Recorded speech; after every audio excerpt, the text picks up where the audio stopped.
नमस्कार, स्वागत है आप सभी का जय भारत टीवी में। मैं हूं योगेश धस्माना। उत्तराखंड में कोरोना कर्फ्यू 22 जून तक के लिए बढ़ा दिया गया है।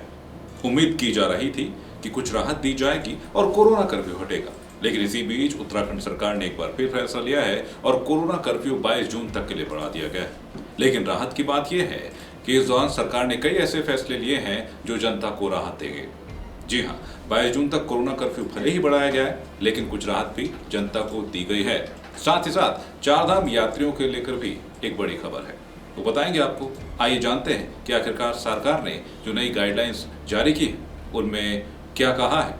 आइए देखते हैं अपनी इस खास रिपोर्ट में। उत्तराखंड में भले ही कोरोना के मामले कम हो रहे हों, लेकिन सरकार धीरे धीरे ही अनलॉक की तरफ बढ़ रही है। सरकार ने एक बार फिर प्रदेश में कोरोना कर्फ्यू की अवधि एक हफ्ते यानी 22 जून तक के लिए बढ़ा दी है, लेकिन इस बीच सरकार ने उत्तराखंड वासियों को कई जगह राहत भी दी है। जी हाँ, सबसे बड़ी बात जो इस नई कोरोना गाइडलाइंस में सरकार की तरफ से कही गई है। तीरथ सरकार के शासकीय प्रवक्ता और कैबिनेट मंत्री सुबोध उनियाल ने बताया ही कि कोविड गाइडलाइंस के मुताबिक 15 जून से चारधाम यात्रा को 3 जिलों में यानी कि चमोली, रुद्रप्रयाग और उत्तरकाशी के लोगों के लिए खोला गया है। आपको बता दें, यही नहीं, चारधाम यात्रा के लिए सरकार द्वारा RT-PCR की नेगेटिव रिपोर्ट भी अनिवार्य की गई है। और फिलहाल चारधाम यात्रा को खोल तो दिया गया है, लेकिन ये केवल 3 जिलों के लिए ही खोली गई है। इसी के साथ सरकार ने अन्य राज्यों से उत्तराखंड आने वालों के लिए RT-PCR की नेगेटिव रिपोर्ट लाना अभी भी अनिवार्य किया हुआ है। चारधाम यात्रा के साथ राज्य सरकार द्वारा कुछ और रियायतें भी दी गई हैं। दुकानों के खुलने की अगर बात करें तो दुकानों के खुलने के लिए सरकार ने नए नियम बनाए हैं, जिसके तहत अब हफ्ते में 3 दिन बाजार खुलेंगे। जबकि मिठाई की दुकानों की बात करें तो मिठाई की दुकानें 5 दिन तक खुला करेंगी। यही नहीं, शहर में आवागमन के लिए राज्यवासियों को राहत दी गई है और ऐसे में शहरों में विक्रम ऑटो के संचालन को अनुमति दे दी गई है। जानकारी के मुताबिक आपको बता दें कि लंबे वक्त से बंद पड़े राजस्व न्यायालय भी अब खुलेंगे, जहां अधिकतम 20 मामलों की सुनवाई की जाएगी।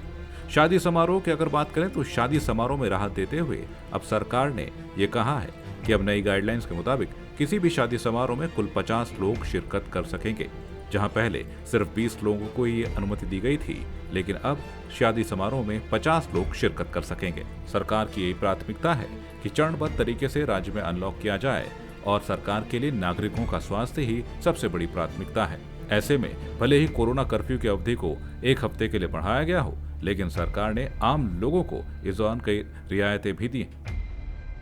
तो भले ही कोरोना कर्फ्यू बढ़ाया गया है, लेकिन जनता को थोड़ी राहत भी दी गई है। साथ ही साथ चारधाम यात्रा के लिए भी ये अच्छी खबर है।